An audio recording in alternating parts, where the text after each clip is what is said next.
So here's an official welcome to the second coffee convo. We're going to be talking about cash flow management here today. And thanks again for joining us here live. And we got a little fun video for you here. I'm a big Saturday Night Live fan, and Steve Martin and Amy Poehler. It's hilarious. But all jokes aside, the topic that we're talking about today is it is actually a really big deal, and it's no surprise to learn that our financial health or our financial well-being has a direct correlation to our mental, emotional, and physical health. And as I was preparing for this, and again, this is like no big surprise, but I'm just absolutely blown away by the correlation between our financial well-being and how it relates to our health. And so we have a slide here that we'll just put up and just to illustrate this.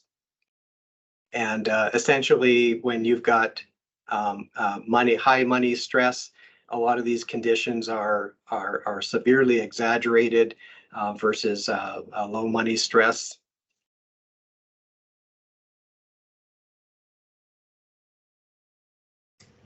There it is. So again, just a random look at things like blood pressure, even back and muscle tension, insomnia, anxiety, migraine headache. So the orange bars are indicating wherever there's higher levels of money stress, all of these conditions are going to be exaggerated substantially. So and again, as I was looking at this, we don't really there's so many videos out there that people are just really struggling with this right now. If you're paying attention to the news at all, there was a report that StatsCan came out with not too long ago, and basically saying that 1 out of 4 Canadians are unable to cover an unexpected expense of $500.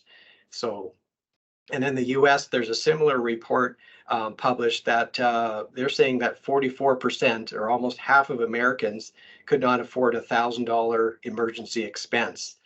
So it's staggering to think about how I guess unprepared a significant part of our population is for some of these what we might call financial hiccups or emergencies. Not a lot of margin there. Another stat, I look back all the way back to 1990, and we look at average household debt in Canada, and this is debt to income ratio. So back in 1990, it was 83%. In 2019, it's gone all the way up to 174%, which basically means for every dollar of earnings, you owe $1.74. And in 2023, that number came out and it's 204%. So again, for every dollar you earn, you owe $2.04 on average. Not saying that's you. And the stats go on. And the reality is there's just a large percentage of our population that's on a razor's edge, just one emergency away from having some major problems. Again, I don't believe that that's the case for the folks that are on this call. But either way, we all experience money pain or money fear on a scale of some sort. I do know a lot of people, especially working in this business, who would be considered by the industry to be high net worth. But some of those people are actually crippled by the fear of either losing their money or not having enough of it. And so it's hard to believe, like for somebody that is going to be in trouble with $1,000 expense, that somebody with $1 million is actually having issues. But I guess the truth is that for most of us, money management is neither intuitive or easy. And ironically, it's interesting because I feel like we could all probably draft up a budget for our neighbor without too much effort. But when it's us, when it's our own situation and emotions get involved, the whole process just becomes a lot more difficult. And so I created this money pain scale. We're just going to put it up. And So basically on a scale of 1 to 10, um, how would you rate your current feelings about your finances? And so I just created some metrics here. So if for 1 to 2, if you're at that end, you hardly even think about it, not sure what all the fuss is about, other than a little bit of frustration that things are a little more expensive, very small amounts of pain. And now if you're a 3 to 5, somewhere's in there, things are pretty good, but there's definitely room for some improvement. So you'll experience periodic moments of pain and the occasional setback, but seem to muddle through okay, and things are eventually figured out. Uh, then when we move into a 6 to 7, you're stressing about finances a lot. You sometimes feel like a juggler, coming up with creative ways to keep all the balls in the air. Your physical and mental health is definitely not where it should be.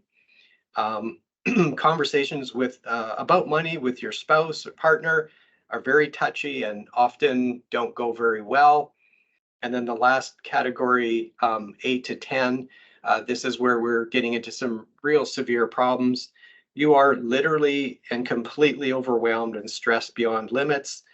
Relationships here are in severe distress. Your overall physical health is poor and or declining. And at this stage, often the humiliation and shame is so powerful that you find it difficult to even talk about.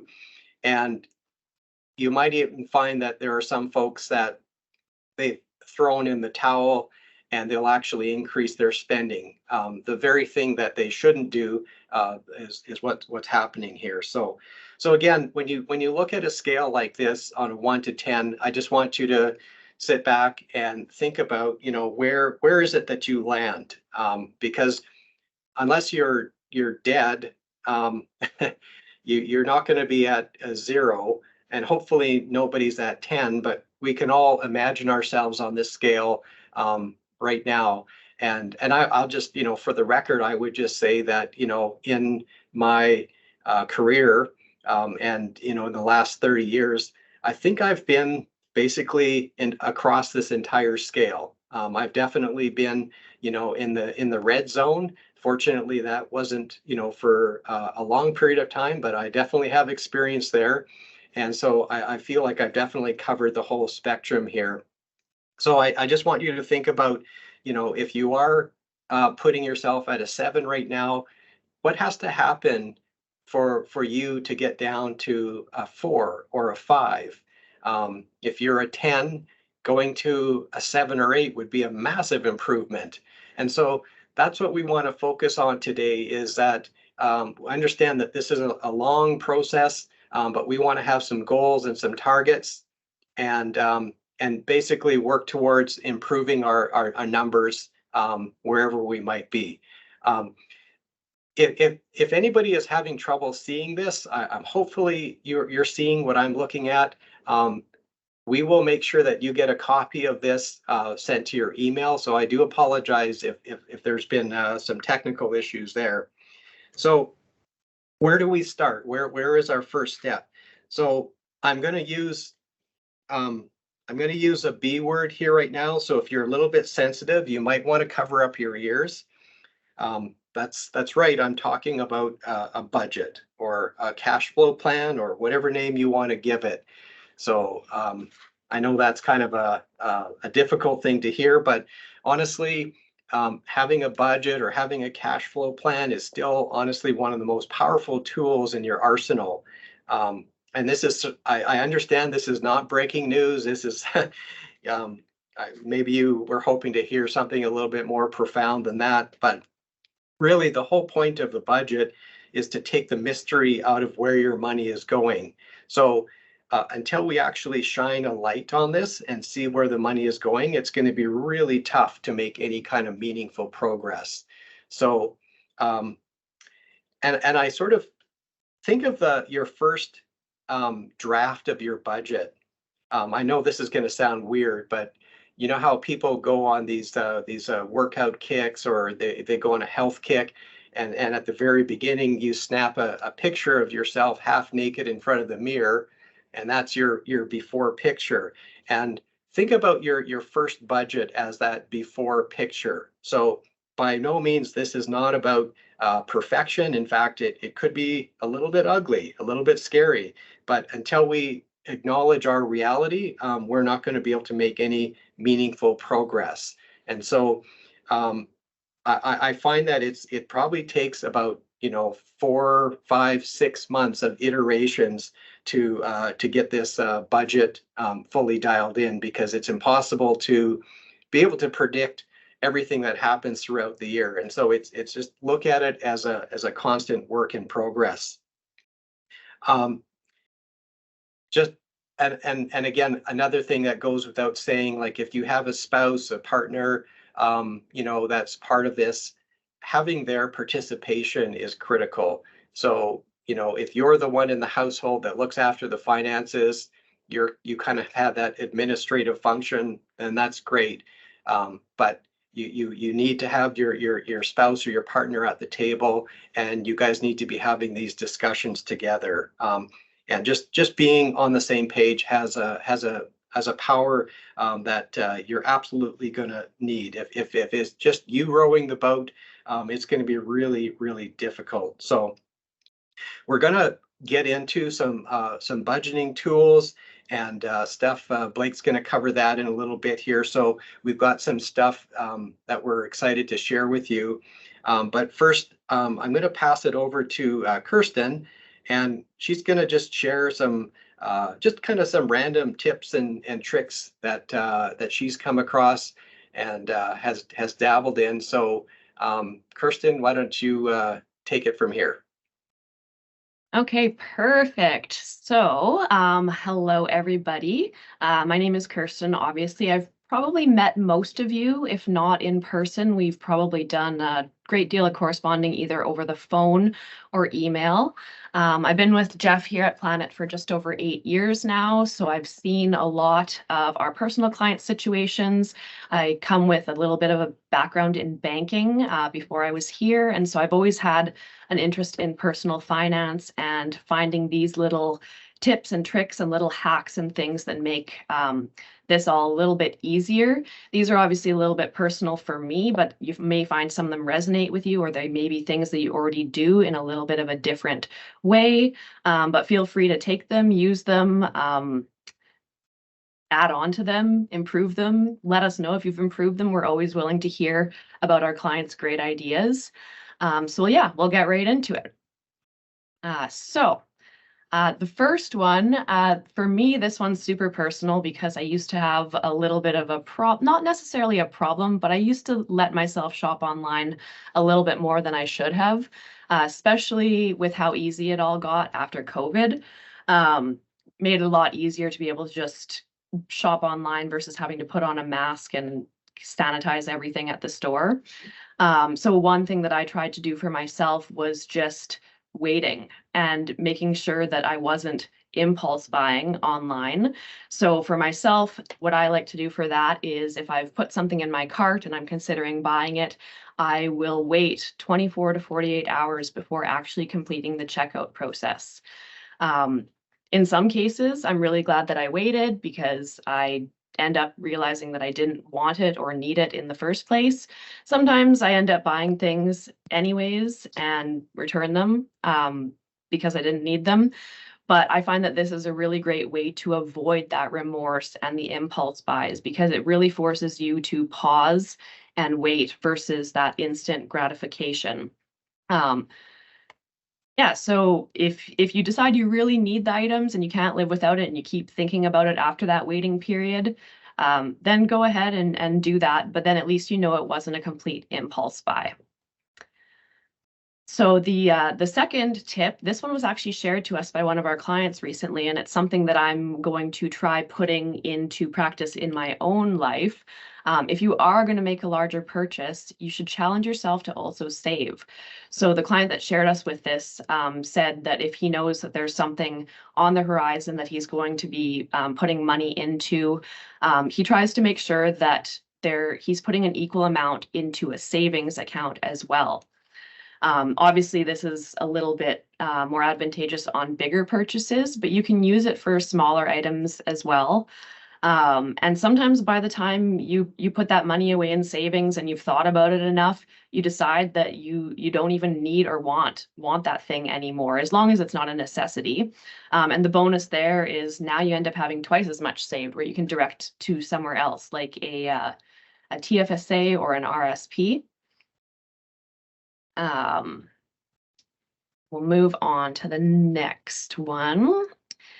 So if you're buying things online, presumably you're putting them on a credit card, and credit cards generally come with a high rate of interest.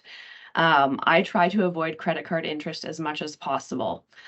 This is not obviously possible for everybody. I don't really expect everyone to be able to clear off their balance every month, but when you do hold that balance on your credit card, it can definitely make it feel like you're drowning and you're never going to get out of debt, especially if you're making just the minimum payments. You find yourself that balance just keeps increasing, even though you're trying to pay it down and you feel like you're sinking. One thing to think about that many people probably don't actually have on their mind when they're saving and investing, as well as making purchases on credit, is credit cards usually have a rate around 19.99% to 24.99%. So we'll just say 20%. And if you think about your investments earning something around 5%, you're actually not getting yourself further ahead. If you look at it, you're actually down about 13%.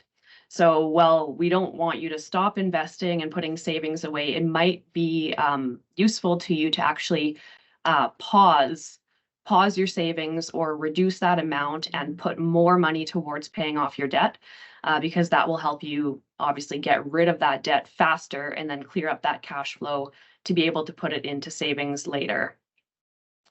The best way, obviously, to avoid, we'll just back it up. The best way to avoid credit card interest is to pay off your cards monthly. Like I said, that's not going to be possible for everybody, but if you can, that's going to help free up cash flow. I like to set myself reminders just to make sure that I am hitting that statement balance before the due date, so that I don't end up with that sitting on my credit card. If for some reason you can't clear that balance monthly, you could try consolidating your debt into something with a lower rate. This happens for me sometimes around Christmas season when I'm putting a little bit more on those cards, buying gifts for people. If I can't clear it off monthly, I have a credit line. The rate's a lot lower. I actually don't know what it is because it's variable, so it's probably different right now. But I know it's a good 10% less at least than my credit card.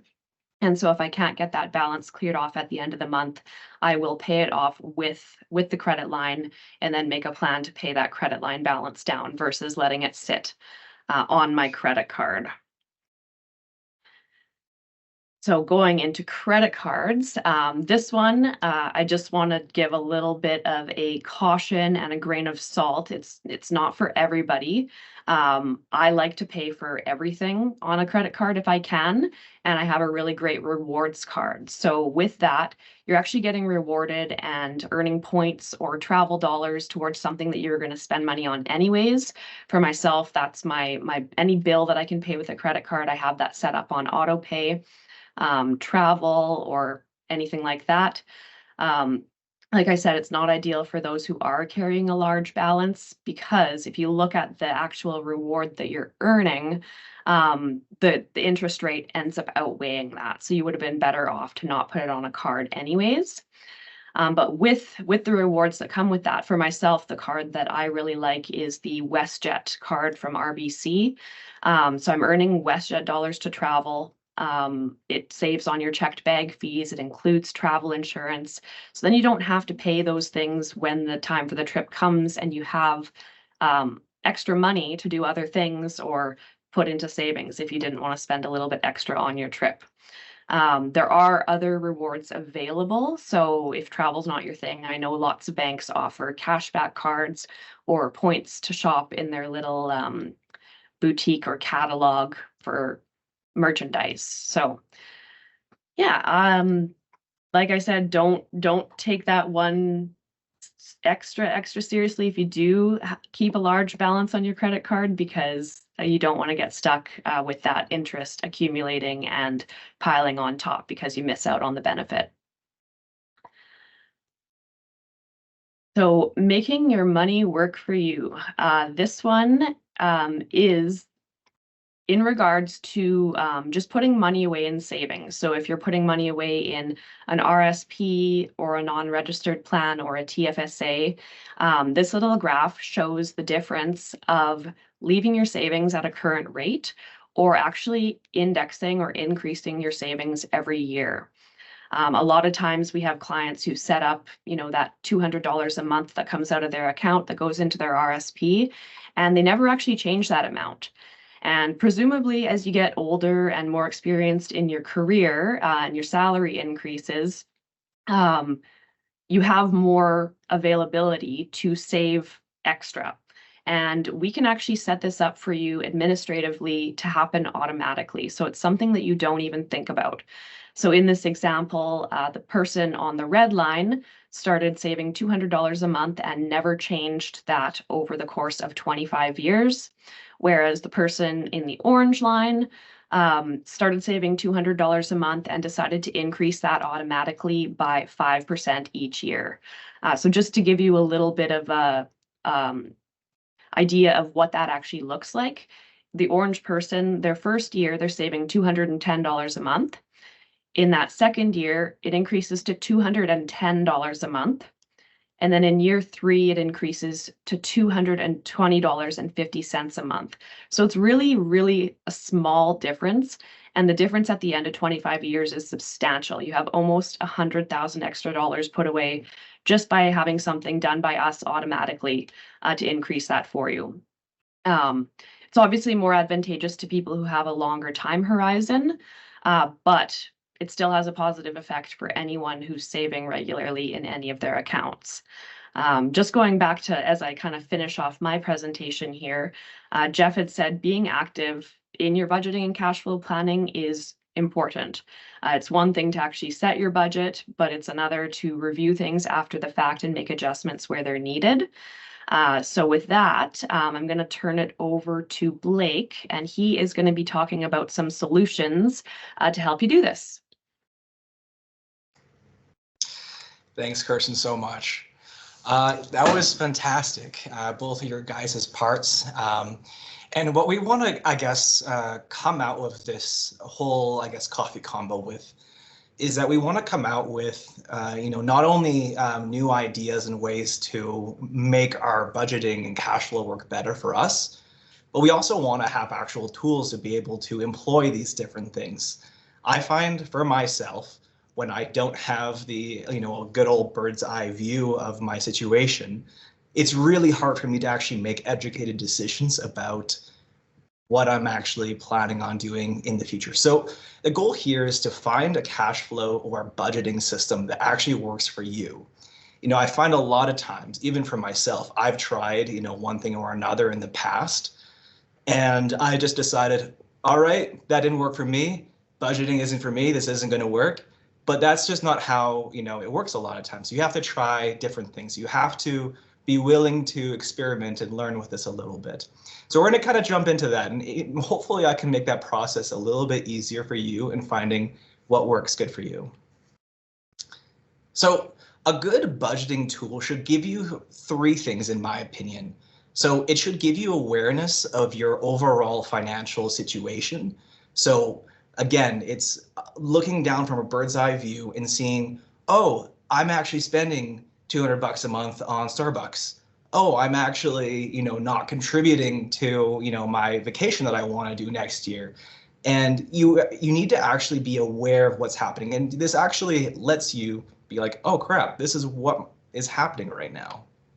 Second of all, it gives you control. So you can actually contribute to, that vacation you want to go to. A lot of those short-term kind of goals that we have, using a budgeting system, you can actually, put money aside for those things rather than when that expense actually comes, you just kind of take whatever money from something else at that moment. You could just be a bit more strategic with it in this case. And last of all, you just get some peace of mind, some good old peace of mind, because I know a lot of times when I don't have a good system, I'm really concerned about what I'm going to do. I question things, and again, I don't have awareness and control. So it just makes life that much harder. So let's work towards this. Let's see what this is about. So for myself, I've realized that like budgeting tools aren't a choice for myself. They are a complete necessity. All right. Like I am not some kind of cash flow guru where I have just coasted and I've been like, yeah, I'm perfect. Definitely not. I have had good seasons and I've had bad seasons. I did a lot of moving around the past, I guess, like 6 years from one place to another. And in those transition times, like there has been times where I've restarted and I've had a good system, but then there's other times where, I call it the this is probably okay system, where I have a general idea of how much money that I'm working with, and then I look at a purchase and I think, oh, that's probably okay. I could probably do that. Where if you think about it though, if you make five $20 purchases in one day, that's kind of the threshold where a lot of people think about, oh, that's probably okay. I can probably do that. That's $100 at the end of the day that you have no idea where it went. And so this is about getting, like, again, that awareness and not doing the this is probably okay system that isn't fantastic. And what I've really had to do is I've had to like learn through a lot of testing and knowing myself that I need to have a good system in order for it to work, that I need to foolproof it so that it actually works for me. And so that's what I'm going to be talking about here. So that's kind of where I'm coming from with a lot of this. So I just wanted to share this great quote by James Clear in his book, Atomic Habits. You do not rise to the level of your goals or desired outcome. You fall to the level of your systems. So I don't want to just like dream with you guys. I don't want to just, say, oh, let's get these crazy goals going and let's go for it. No, let's actually have systems that we can kind of revert back to so that we can actually make clear progress forward in our budgeting and cash flow. So the first thing that I want you guys to think about, if you're at like the beginning of your cash flow journey, or even if you're wanting a new start, the first thing I want to say is that awareness is the first thing that you need to think about. It's not about, oh, I need to stop buying everything all at once. Like that's just not realistic. You need to give yourself a little bit of a break. What you need to do is you just need to understand what money is coming in and what money is coming out. Because a lot of times with just simple awareness, you will actually change in your behavior. So if you realize you're spending $200 a month at Starbucks, if you actually, process that, you're probably going to cut back a little bit, or you're going to adjust when you have that kind of awareness. And so that's what I want us to be thinking about when it comes to applying a budgeting tool. Okay, we're not being hard on ourselves. We're just trying to get a hold of our own situation. Okay, so I kind of have a little bit of a challenge for us. So for the next 31 days, I would love if we could all commit to a budgeting tool and try to just use it, look at it like once a day, all right? Now, this is like a permanent solution. Gosh, like that just sounds like so much.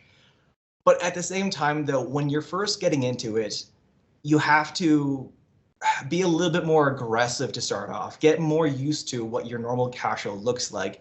And then afterwards, you can kind of have a better idea of what you intuitively spend. Okay, so that's the challenge. Just 31 days, find something that works for you and just get a little bit more familiar with your money coming in and out. And you want to choose a kind of tool that is intuitive and fun for you. If you're a pen and paper kind of person, don't find the latest and snazziest app and you just assume that that's going to work for you. If you just know yourself, know what's going to work for you, and be kind to yourself in that way. And in this, we're going to discover our strengths and weaknesses, and we're not going to judge ourselves. And in this, there are a lot of these different tools we have access to, we've made ourselves. Some of them are ones that we just recommend. And these are kind of, I'm going to be getting into the main categories of tools that you can use to get on your cash flow journey. So starting us off now, the good old pen and paper. Like I mentioned before, there is absolutely nothing wrong with just jotting it out if that is what if that's what works for you. Okay, so right over here we have, it's just a small little snapshot of, this is our Planet Financial PDF version of our budget. And it's super simple. It doesn't need to be complicated. And it's perfect if you're not comfortable with a lot of tech solutions. Okay. And also, like, a big benefit with just pen and paper is that, I learned this in school, is that when you're actually working with learning something new or doing something new hands-on, a lot of times that actual physical action is fantastic for learning, and like, it's like you're participating in it. Okay, so that's really, really nice. And the other great thing is that it's usually free. We love good old free 99 when it comes to budgeting, as that's kind of what we're focusing on. And it's nice to, with pen and paper, to be able to kind of write outside the lines in a way where you can write notes. You can you can make it exactly what you can turn it into. Actually, no, not a paper airplane, but anyways, you get the point. The thing is, for myself, I find it to be a little time consuming. For myself, I don't use pen and paper. That's not my jam, but it could be yours. So that's just my own little note there. So the second one is spreadsheets. I am a huge spreadsheet nerd. If you know me, I love spreadsheets. They are awesome. And don't let anybody else tell you different, okay? So this on our left side is the spreadsheet that I made for budgeting for some of our clients and myself. And the wonderful thing about spreadsheets is that there's almost infinite customization that you can do with it. You can make it whatever you want it. All right. You can track whatever categories are important to you. You can make it look you can make it all blue if you wanted to. I don't know. But you can make it as simple or robust as possible. I know some people, they just want to add everything up on the side and have all the line items, and that works for you. Fantastic. Do that. If you want to get all the stats and all the complicated macros in there, hey, that's awesome too. You can do all of that with spreadsheets. All right.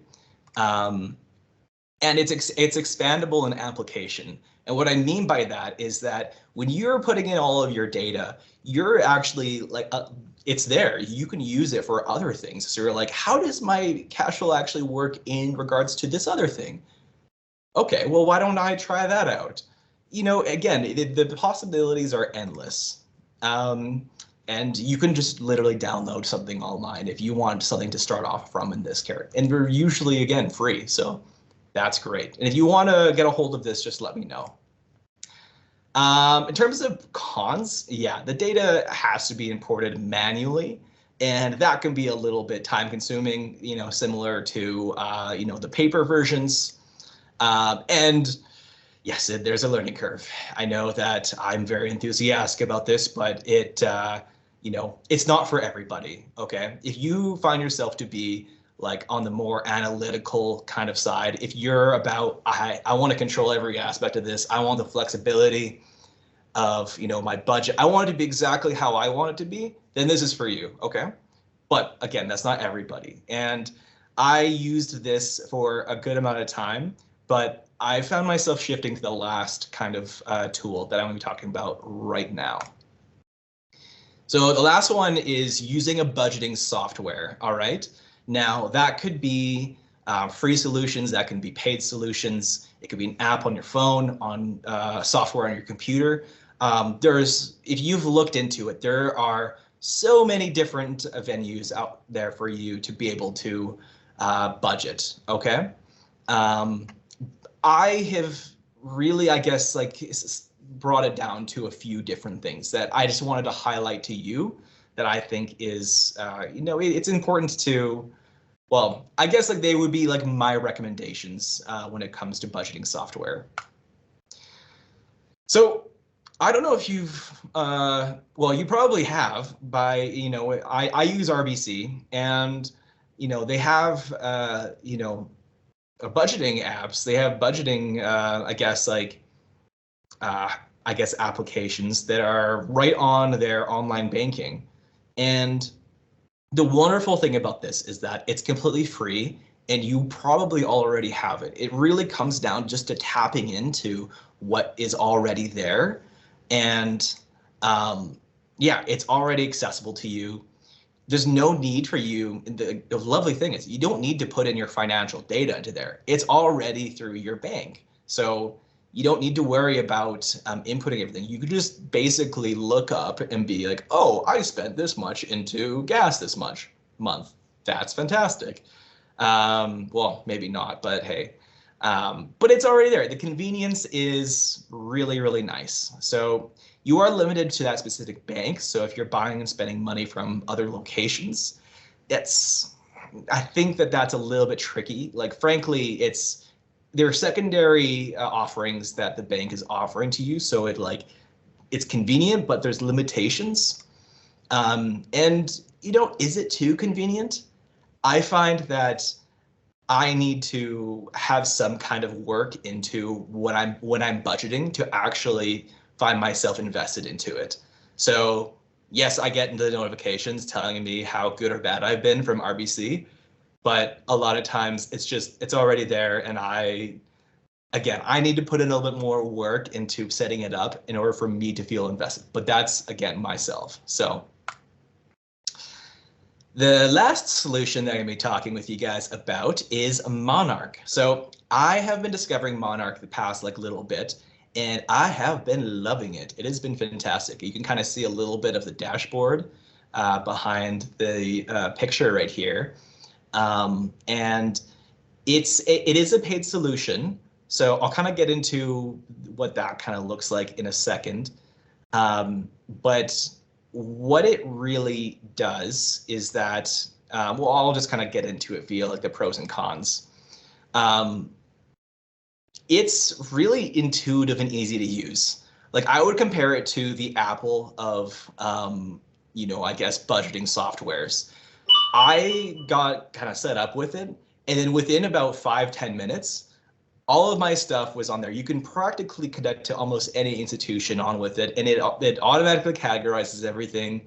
I work with multiple banks when it comes to my Cashflow, so it was able to put everything in there and categorize them, which was so easy, so nice. But then it was just easy to look at. You can see all your transactions. It even finds recurring payments. Sometimes it's easy to lose track of subscriptions, for example.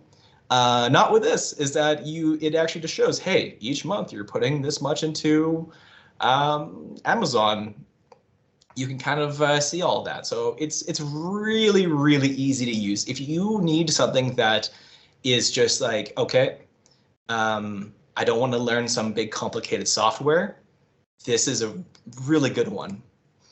Yeah, it's linkable to almost any bank for financial data. Unfortunately, you can't link it with Quadras. There is an investment thing, but they're pretty new to Canada. And so a lot of the whole net worth side of things is a little bit not quite there. But yeah, it has budgeting, it does have net worth stuff. The reporting is fantastic. You can kind of see a little screen there. On your left, you have your inputs, and on the right, you have your outputs. And you can have goals that are in there for whatever you want to achieve. So you can, just trust me, it's fantastic. One of the last things I love about it is that there's partner and advisor collaboration.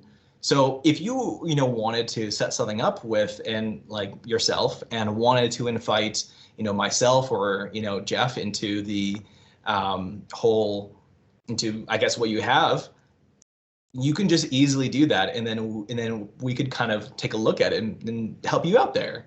So it's a really easy way for you to be able to see your finances, your cash flow, but then also us to be able to help participate in that with you. So it's just great on that collaboration front.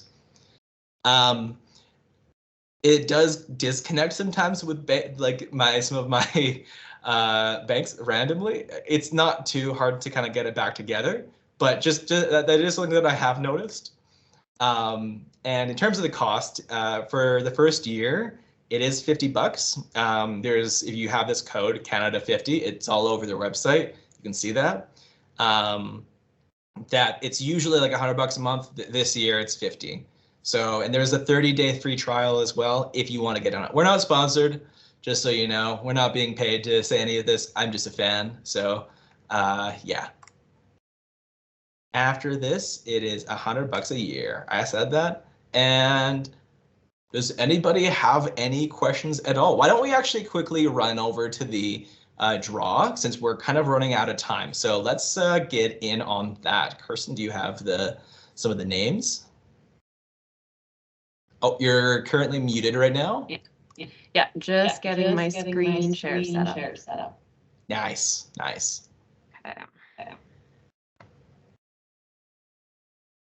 Okay, can we see my screen? Can see it. Okay, so these are all the people here, and everyone is entered to win a $50 Starbucks gift card. So we'll give the wheel a spin. Drum roll. I don't know if you can hear the drum roll, but Dylan! And we have a winner. So Dylan, we will find a way to get that card to you via mail, obviously. Congratulations, Awesome. Dylan. Yeah, congrats, Dylan. All right, well, that's awesome. We're pretty well at the end of our time. Again, obviously, hopefully some of the things that we've said today have stirred something in you. And I understand that you don't necessarily want to answer or ask questions publicly. So if you want to reach out to us with anything specific, of course, we're 100% here for you. Just give us a call or send us an email. I'm happy to do that. So thanks again for joining us. I'm just going to wrap up just with a couple of observations and conclusions here. If I think about your cash flow and your financial plan. So the cash flow is like the blood work of your health. It's really important. You can say to your doctor that you feel good and you might look good and you can, fool some people, but at the end of the day, the blood doesn't lie. And so what we're trying to do, we're not literally going to draw blood, but by looking at your cash flow, whether you do it on your own or you involve us or somebody else, we got to have a look, because until then we're just potentially deceiving ourselves. The stakes are high, and so again, just as I said at the beginning, this isn't a dress rehearsal. So we're literally talking about your health, your relationships, and your future here. And so the stakes in this are extremely high. And the last thing is just leave you with a question, and I ask myself a lot, is that if I keep doing what I'm doing, so if I just continue running things the way I am, where am I going to be in the next 3 to 5 years? And that's a very challenging, reflective question. And if you're a little bit nervous by what that might look like, then that's a good indication that maybe it's time to look at changing things up and shuffling the deck here a little bit, again, because the stakes are really high. And lastly, I want to just mention it could be a situation where instead of asking how, the proper question might be who. So I understand that there's a number of people that have made attempts to do a cash flow plan, to do a budget, and it's just been a struggle, and your heart is in the right place, but it just hasn't worked out. And so this might be a situation where you need help, no different than when you go to a gym. You need the help and direction of a professional, of a trainer or somebody else. And so I just want to put it out there that if that's who you are, if that's somebody that you could use a little bit of added horsepower, encouragement, or whatever, we are absolutely there for you. Or maybe there's other people that you know of that you can reach out to. And so that's how I just want to mention. Again, thank you guys so much for taking the time out to join us for Coffee Convo number 2. We're looking forward to Coffee Convo 3 coming in March. We don't have the topic nailed down just yet, but we will share that as soon as it's figured out. Again, thank you. And we look forward to seeing you guys another time. So enjoy the rest of your day.